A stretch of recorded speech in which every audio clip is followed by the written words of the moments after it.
السلام علیکم ورحمۃ اللہ وبرکاتہ۔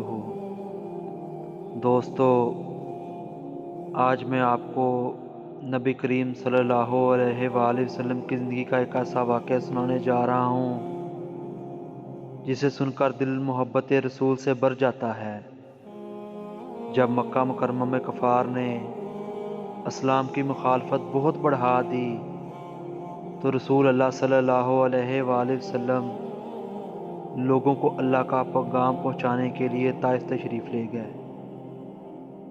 آپ صلی اللہ علیہ وآلہ وسلم نے وہاں کے سرداروں کو نہایت محبت اور اخلاص کے ساتھ اسلام کی دعوت دی، مگر افسوس انہوں نے نہ صرف دعوت قبول کرنے سے انکار کیا بلکہ شہر کے اوباش لڑکوں کو آپ صلی اللہ علیہ وآلہ وسلم کے پیچھے لگا دیا۔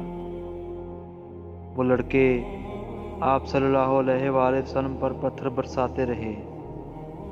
آپ صلی اللہ علیہ وآلہ وسلم کے قدم مبارک خون سے بھر گئے، جوتیاں خون سے لبریز ہو گئی، مگر آپ صلی اللہ علیہ وآلہ وسلم نے کسی کو بد دعا نہ دی۔ آپ صلی اللہ علیہ وآلہ وسلم ایک باغ میں تشریف لے گئے اور اللہ کے حضور انتہائی عاجزی کے ساتھ دعا کی۔ اسی وقت اللہ تعالیٰ نے فرشتہ بھیج دیا۔ اس نے عرض کیا، اگر آپ حکم دیں تو میں ان دونوں پہاڑوں کو ملا کر طائف والوں کو ہلاک کر دوں۔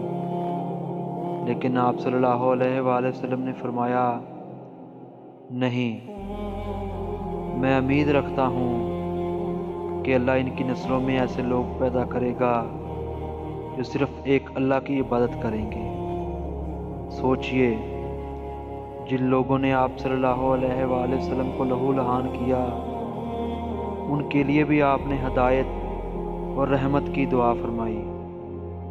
یہی وہ عظیم اخلاق تھے جنہوں نے لاکھوں دل جیت لیے اور اسلام دنیا میں پھیل گیا۔ اگر کوئی آپ کے ساتھ برا کرے تو بدلہ لینے سے پہلے رسول اللہ صلی اللہ علیہ وآلہ وسلم کے صبر، برداشت اور رحم کو یاد کریں۔ حقیقی طاقت غصے میں نہیں بلکہ معاف کرنے میں ہے۔